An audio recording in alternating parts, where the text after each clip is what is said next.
Amén.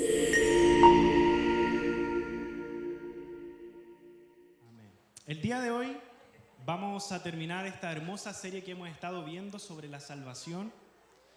Creo que Dios nos ha hablado mucho, ¿verdad?, a través de lo que es la justificación. Y hoy no va a ser diferente.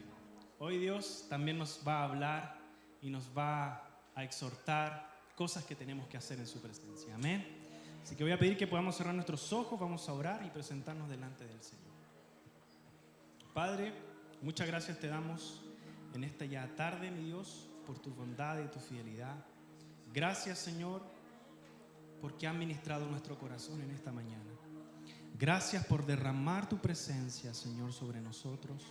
Te pedimos, Padre amado, que tu Espíritu Santo en este momento, Señor, sea, Padre, abriendo nuestro corazón para poder recibir tu palabra, Señor. Y que esa palabra, mi Dios, traiga transformación en nuestras vidas, en nuestras familias, en nuestros matrimonios, en nuestros hijos. Te agradecemos por lo maravilloso que tú eres y cómo, Padre amado, cada día estás ahí para ayudarnos, para fortalecernos. Cuando decimos no podemos más, tú estás ahí con tu brazo fuerte, poderoso, levantándonos, abrazándonos y diciendo: estoy aquí, hijo mío. Sea la gloria, la alabanza, Señor, y que seas tú dirigiendo, mi Dios, cada palabra. En el nombre de Jesús, amén y amén. Muy bien, como mencioné, hemos estado hablando mucho sobre la justificación. ¿Y se recuerdan qué es la justificación? Hay dos predicaciones que ya lo han mencionado. La justificación en las Escrituras es una declaración legal. Perfecto. El momento en que una persona, a través de la fe que cree en Jesucristo, Dios legalmente lo declara justo ante Él. Y la justificación contrasta completamente a la condenación. Como mencionaba el pastor Gonzalo hace 2 semanas atrás, la regeneración es un acto de Dios en nosotros. La justificación es un veredicto de Dios respecto a nosotros. ¿Sí? ¿Se entiende? Si no, les doy otro ejemplo. La regeneración es un acto de Dios en nosotros. La justificación es un veredicto de Dios respecto a nosotros. Y hay un ejemplo de Wayne Grudem muy práctico. Dice así: el cirujano, al remover un cáncer interno, hace algo en nosotros, ¿verdad? Pero eso no es lo que hace el juez. El juez pronuncia un veredicto respecto a nuestra situación judicial. Si somos inocentes, nos declara así. Si somos culpables, también nos declara así, ¿verdad? Entonces ya hemos escuchado 2 predicaciones que nos hablaron sobre cómo Dios nos justifica y cómo debemos vivir en esta justificación. Pero hoy veremos cómo o de qué forma experimentamos esta hermosa justificación, y también nos va a llevar a apreciar más aún lo que Cristo ha hecho por nosotros. Amén. Vamos a leer Romanos capítulo 5, versículo 17 al 21.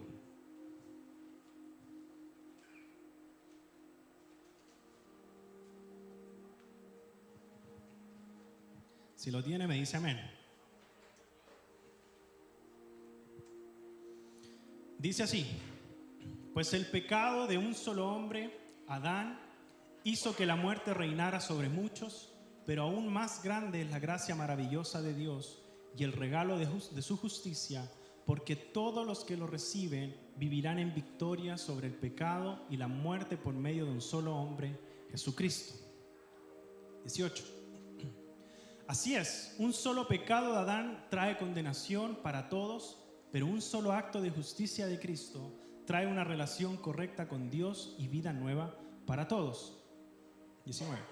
Por uno solo que desobedeció a Dios, muchos pasaron a ser pecadores, pero por uno solo que obedeció a Dios, muchos serán declarados justos. La ley de Dios fue entregada para que toda la gente se diera cuenta de la magnitud de su pecado. Pero mientras más pecaba la gente, más abundaba la gracia maravillosa de Dios. Entonces, así como el pecado reinó sobre todos y los llevó a la muerte, ahora reina en cambio la gracia maravillosa de Dios, la cual nos pone en la relación correcta con Él y nos da como resultado la vida eterna por medio de Jesucristo nuestro Señor. ¿Cuántos dicen amén a esta palabra? Amén. En el texto leído se escucha precioso el antes y el después de nuestra condición. Y hay una palabra muy particular, ¿verdad?, que se repite a modo de énfasis, que Pablo la vuelve a repetir, y esa palabra es justicia. ¿Qué es la justicia para nosotros? ¿Alguien? ¿Qué es la justicia para nosotros? Recibir lo que nos merecemos. Qué buena definición. La justicia es un principio universal que rige la aplicación del derecho para conseguir que se actúe con la verdad, dando a cada uno, lo que dijo nuestra hermana, lo que merecemos o lo que corresponde. Ahora, la palabra de Dios menciona en muchas oportunidades que Él es un Dios justo. ¿Sí? Dios es justo. ¿Estamos todos de acuerdo en eso? Ahora les tengo otra pregunta. ¿Y si Dios es justo, cómo Él puede justificarnos? ¿Cómo logró ser esto posible? ¿Acaso Dios faltó a su justicia? ¿Qué creen ustedes? ¿No? En el versículo 17, si ponemos atención, no sé si pueden colocar ahí el versículo 17 y 18, dice que menciona un regalo de justicia. Y en el versículo 18 nos dice que Él realizó un acto de justicia. Y Pablo es sumamente enfático al mencionar estos puntos una y otra vez. Si nosotros leemos Romanos capítulo 5, del 1 al 21, todo el tiempo está hablando justicia, es un favor no merecido, es gracia, lo que antes fue, ahora no es, Dios nos hizo libre. Y Dios lo repite, Pablo lo repite en cada versículo. ¿Por qué fue necesario que Cristo muriese por nuestros pecados? Tenga ahí esa pregunta en su cabeza. ¿Por qué es necesario? Si hoy nos preguntamos por qué Cristo tuvo que morir, ¿sabemos completamente el por qué tuvo que morir? ¿Quién me puede responder? ¿Por qué murió Cristo?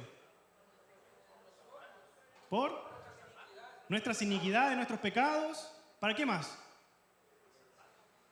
¿Darnos salvación? ¿Sí? ¿Por nuestra rebelión? Perfecto. Eso es sí, es un rotundo sí. Dios lo hizo por todas esas opciones. Pero aún no completamos la respuesta. ¿Por qué fue necesario que muriese nuestro pecado?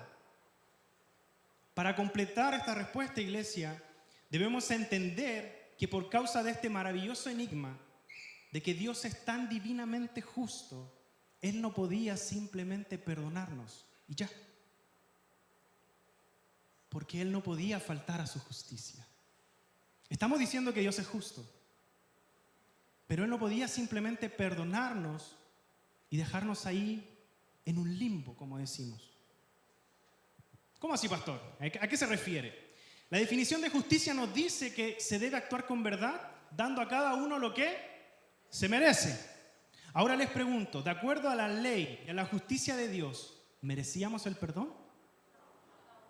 No. Cristo tuvo que morir porque como Dios es justo, Él no podía simplemente perdonarnos. Y veremos el ejemplo de un juez. Sé que va a ser un poco fuerte el ejemplo, pero tomémoslo con mesura. Una persona mata a toda tu familia. Tú la capturas, la llevas a la policía la lleva al juez y el juez toma al asesino y le dice, tranquilo, yo soy un juez de amor y te perdono. ¿Qué haría usted? ¿Se quedaría así? Bueno, está bien, el juez. Mato al juez. Nosotros comenzaríamos a gritar diciendo, quiero justicia, ¿cierto? Y diremos a uno, pensaremos que el juez es igual o peor que los mismos asesinos. ¿Por qué? Porque un juez debe tener justicia. Un juez debe ser justo. Pero si Dios es el juez de toda la tierra y nosotros somos corruptos y hemos quebrantado cada ley, hay algo que se llama justicia y esa justicia debe satisfacerse. Por lo tanto, debido a la gran multitud de pecado y rebelión, según la ley y la justicia del Señor, alguien debía morir. ¿Estamos entendiendo? Dios no podía simplemente perdonarnos. Había algo que Él tenía que cumplir y era su ley, su palabra, su justicia. Dios no es, no puede, ni será inconsistente con su palabra. Y lo hemos estudiado en Casa de Pan, con apologética, hemos estudiado acá en la escuela bíblica cada domingo, que a lo largo del Génesis hasta el Apocalipsis, la palabra de Dios no se contradice, ni es inconsistente. Todo tiene relación, todo habla de lo mismo, todo habla de Cristo. Y es increíble si analizamos los miles de años que tiene la palabra del Señor, los diferentes autores, escritores que Dios utilizó para unificar su palabra. Dios es justo cuando manifiesta su amor, pero también Dios no pasa por alto su justicia, y su justicia demandaba que nosotros muriéramos. Isaías 53:5 dice: pero Él fue traspasado por nuestras rebeliones y aplastado por nuestros pecados. Fue golpeado para que nosotros estuviéramos en paz. Fue azotado para que pudiéramos ser sanados. Y déjame el versículo ahí, no lo quites, por favor. Quiero que lo continúes leyendo.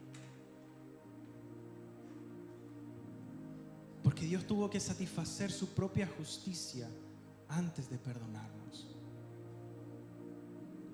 Y a veces, iglesia, lo tomamos tan a la ligera, tan liviano, tan normal, que se nos olvida tan rápido lo que Él ha hecho por nosotros.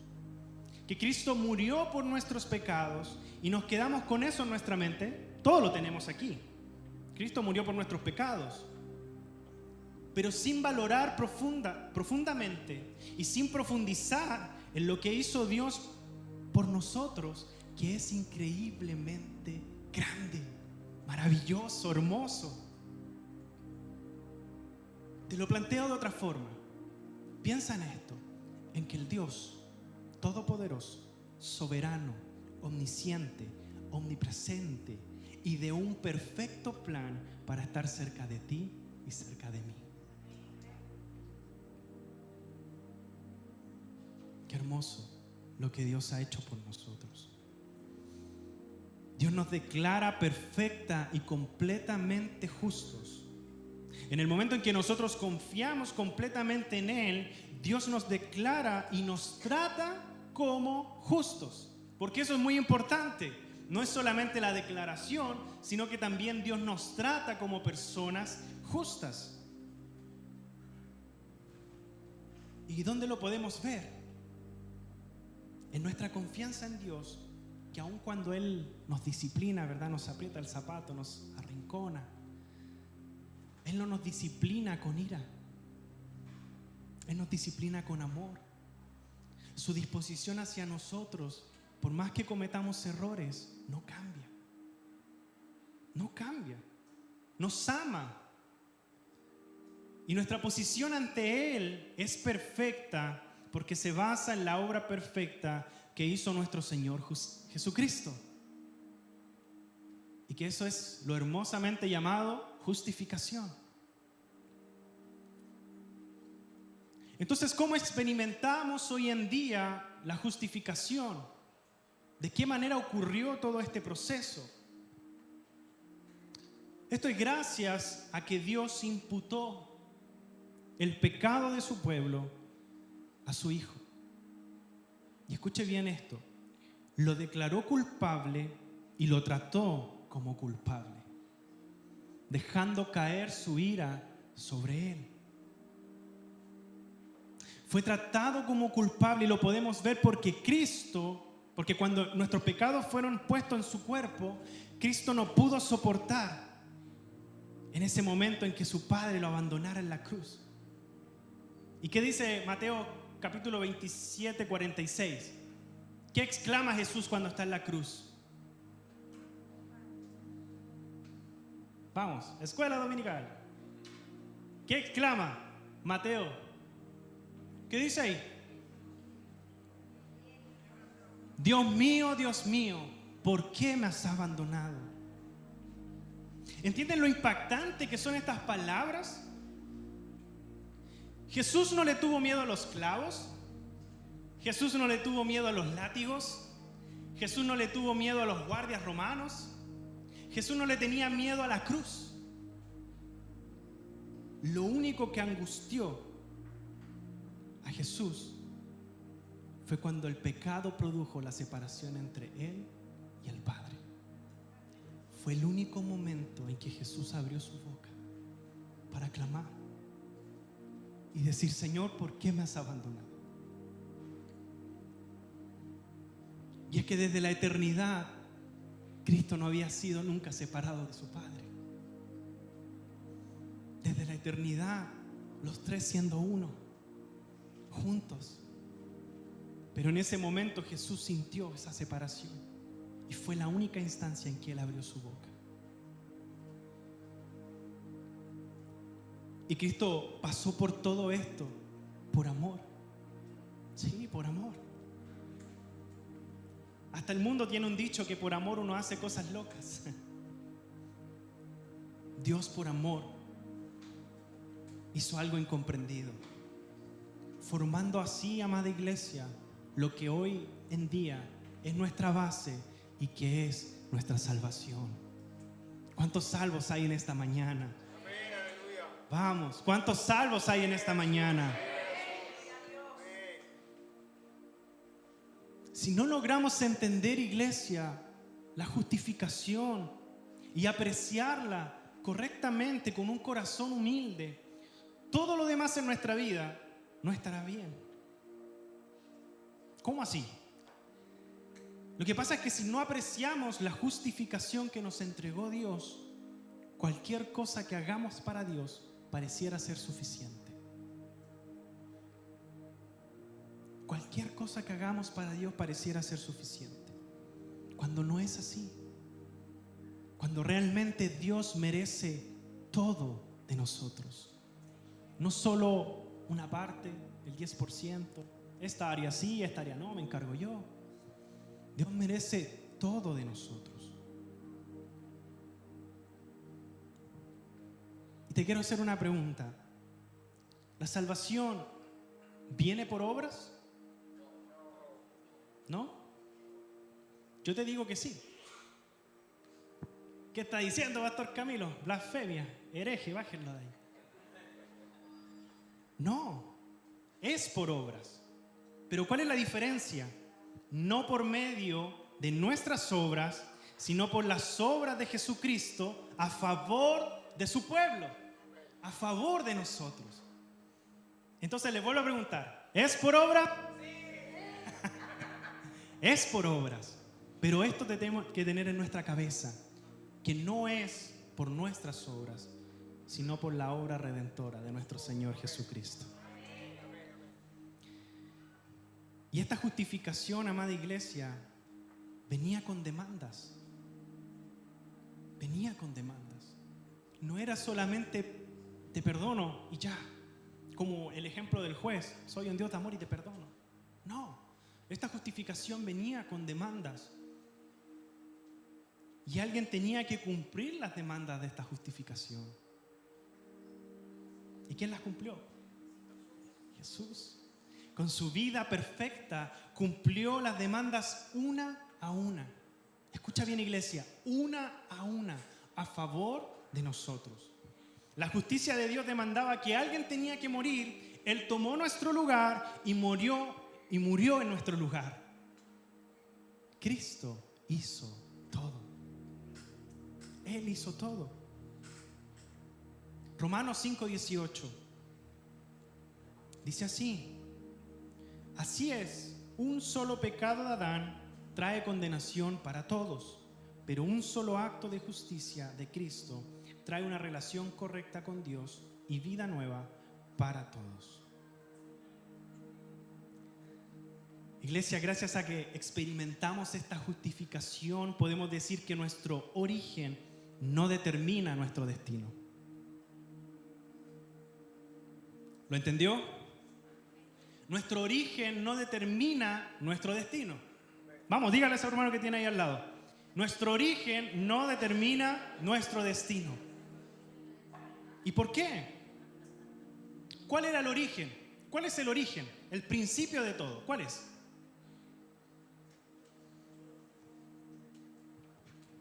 ¿Por qué Dios nos tuvo que justificar? ¿Cuál fue el principio de todo?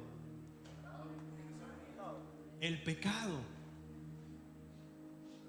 El origen fue que de Adán procedió el pecado y la muerte, pero esto es lo maravilloso. Que nuestro destino, que es nuestro Señor Jesucristo, de Él procede la gracia y la vida. Vamos, repite conmigo, gracia y vida. Nuestro origen era de pecado y muerte, pero nuestro destino de gracia y vida, de misericordia, de amor, de estar muertos en nuestros delitos y pecados a estar vivos en la palabra del Señor.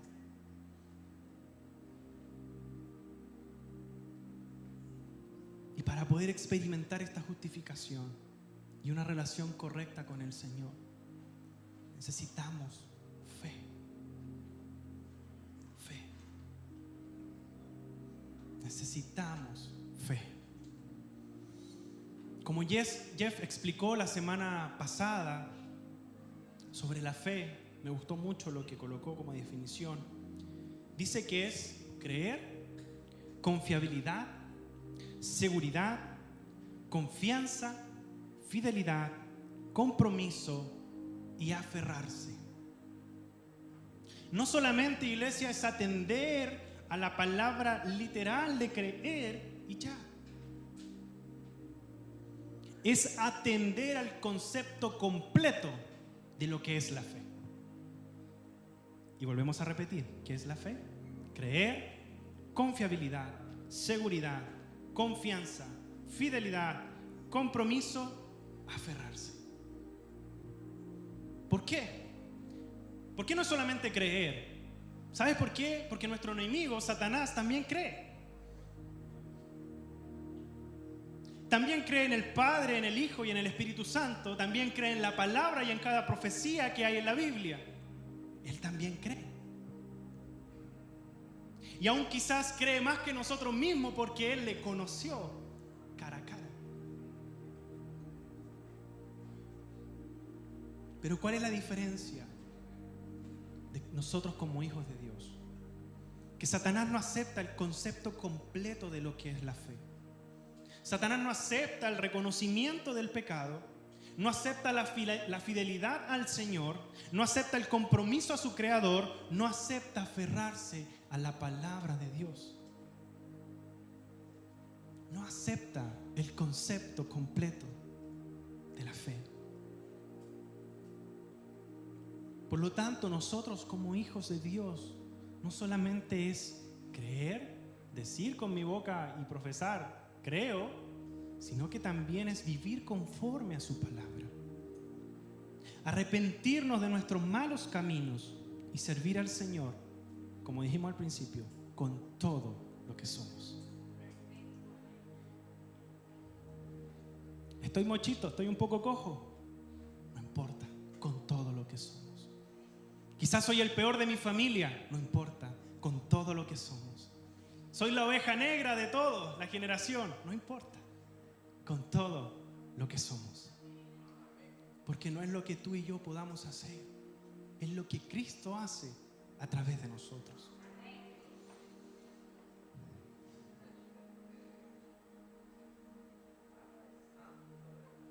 El asunto es que a veces dudamos de si servimos al Señor con todo. Y yo te pregunto, ¿acaso no fue suficiente todo lo que Cristo hizo por ti y por mí? ¿Acaso necesitamos algo más para servirlos, para rendir nuestro corazón completamente a Él? ¿Estamos esperando, igual que Tomás, que Cristo se aparezca y meter nuestros dedos en sus heridas? ¿Qué estamos esperando para servir completamente al Señor? ¿Estamos esperando a que venga su venida y veamos que se fue mi familia y me quedé? Y ahí sí voy a dar todo porque no me quiero quedar. Dios nos está dando una oportunidad cada día que pasa para vivir conforme a su corazón, a su palabra, conforme a la cruz, conforme a sus principios.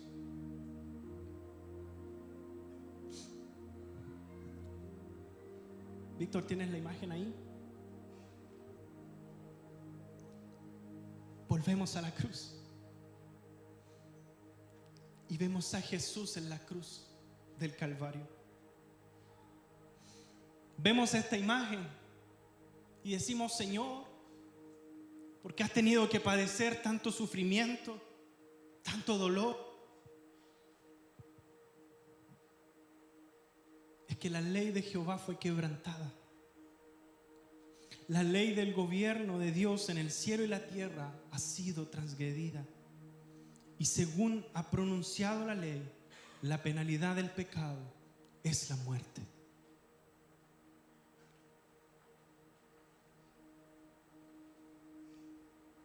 Pero ¿qué dice Juan 3:16? De tal manera amó Dios al mundo que ha dado su Hijo unigénito, para que todo aquel que en Él cree no se pierda, mas tenga vida eterna. La ley fue quebrantada. Alguien tenía que morir. Qué amor incomparable Dios nos muestra. Cristo, el Hijo de Dios, muriendo por el hombre culpable. Pero aún, iglesia, aquí estamos, muchas veces sin querer venir a la iglesia, muchas veces sin querer orar, sin querer servir a Dios, porque hace frío, porque hace calor, porque vienen las vacaciones, porque no tengo vacaciones, o por problemas, por dolores, porque me miraron feo, porque no me saludaron el día domingo, porque el pastor no me dirigió la palabra.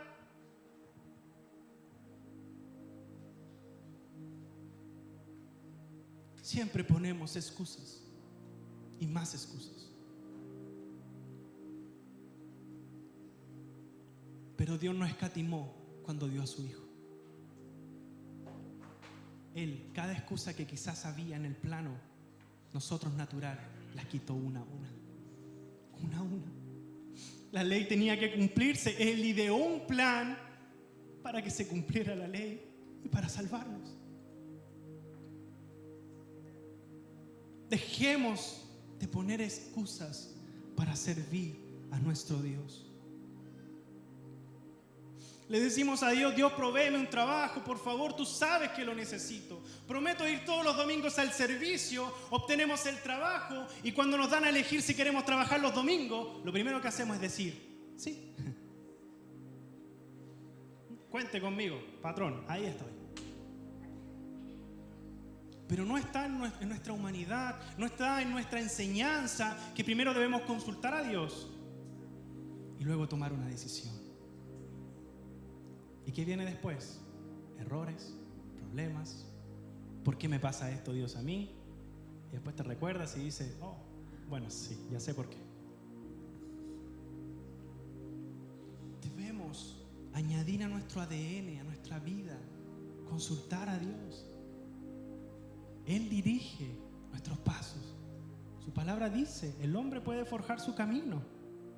Quizás yo puedo tener muchos planes en mi vida, pero Dios, cuando nosotros le preguntamos a Dios y permitimos que Dios nos direccione, Él endereza nuestros pasos. Él nos guía, Él nos fortalece, Él nos levanta cuando estamos en dificultades, en prueba. Él es nuestro confort, Él es nuestra fortaleza. cualquier otra cosa se vuelve prioridad antes que nuestro Señor Jesucristo. Y queremos vivir, iglesia, un evangelio a nuestra propia conveniencia. Un evangelio que me acomoda. Sin compromisos, sin esfuerzos, tratando de yo moldear a Cristo a mis tiempos, a mi forma de vida. Cuando en realidad es Cristo quien debe moldearnos a nosotros. ¿Cuántos dicen amén? Es Cristo quien debe moldearnos. Pero queremos vivir, como dice Ricky Martin, la vida loca. Queremos vivir nuestras vidas. Es que yo tengo un sueño, yo tengo un plan. Pero ¿y los sueños de Cristo dónde quedan? Los planes que Cristo tiene para tu vida, para tu generación, ¿dónde quedan?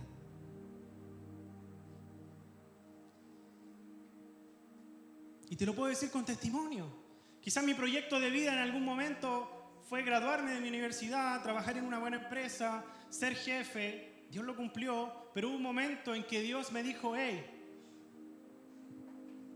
quiero que cumplas mis sueños, no los tuyos. Y aquí estoy.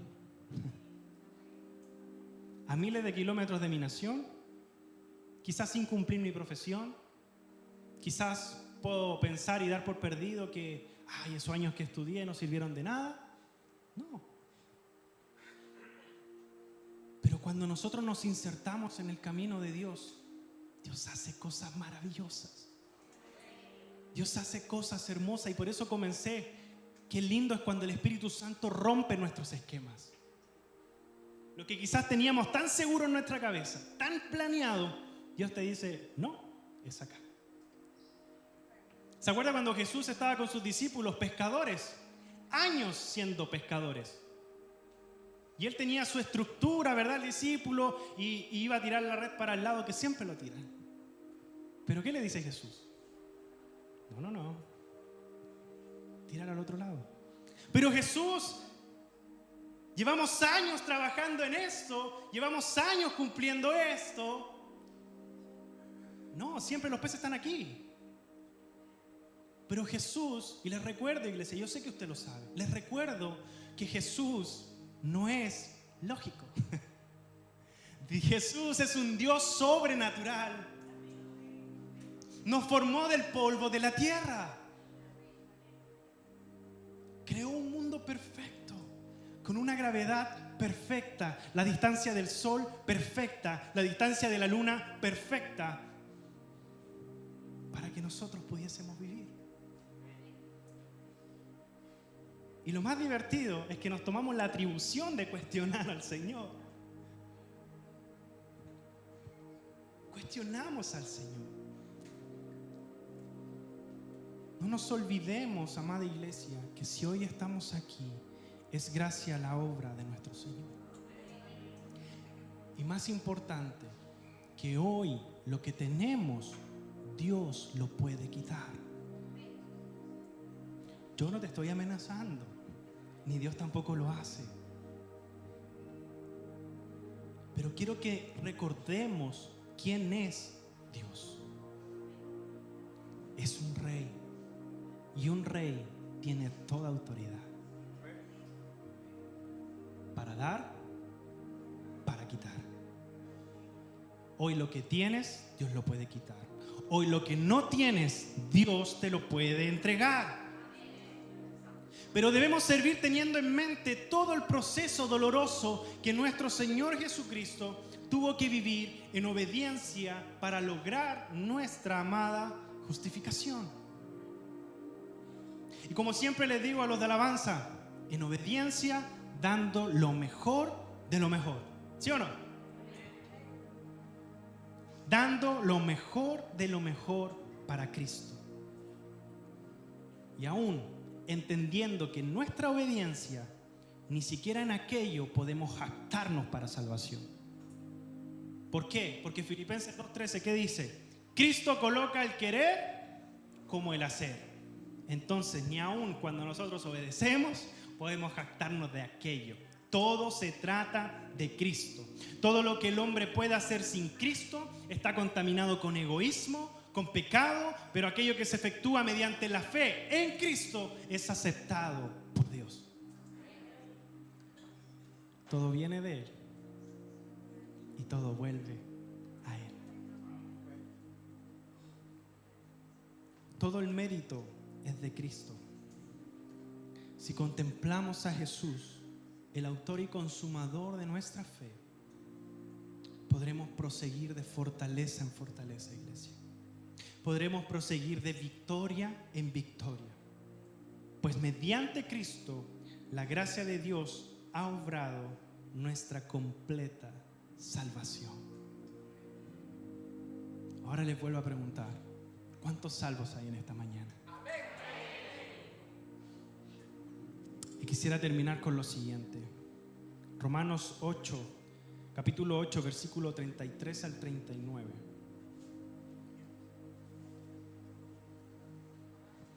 Todo lo que acabamos de hablar, todo lo que Cristo tuvo que hacer por amor a ti y a mí, desató algo increíblemente poderoso. Y que gracias a lo que Dios hizo por amor, leemos lo siguiente: ¿quién se atreve a acusarnos a nosotros, a quienes Dios ha elegido para sí? Nadie, porque Dios mismo nos puso en la relación correcta con Él. Entonces, ¿quién nos condenará? Nadie, porque Cristo Jesús murió por nosotros y resucitó por nosotros, y está sentado en el lugar de honor a la derecha de Dios e intercede por nosotros. ¿Acaso hay algo que pueda separarnos del amor de Cristo? ¿Será que Él ya no nos ama si tenemos problemas o aflicciones, si somos perseguidos o pasamos hambre, o estamos en la miseria o en peligro o bajo amenaza de muerte? Como dicen sus escrituras, por tu causa nos matan cada día, nos tratan como ovejas en el matadero. Claro que no. A pesar de todas estas cosas, nuestra victoria es absoluta por medio de Cristo, quien nos amó. Y esto podemos leerlo juntos, ¿sí? A la cuenta de 3, vamos. 1, 2, 3. Y estoy convencido de que nada podrá jamás separarnos del amor de Dios. Ni la muerte, ni la vida, ni los ángeles, ni demonios, ni nuestros temores de hoy, ni nuestras preocupaciones de mañana, ni siquiera los poderes del infierno pueden separarnos del amor de Dios. Nada nos puede separar del amor de Cristo.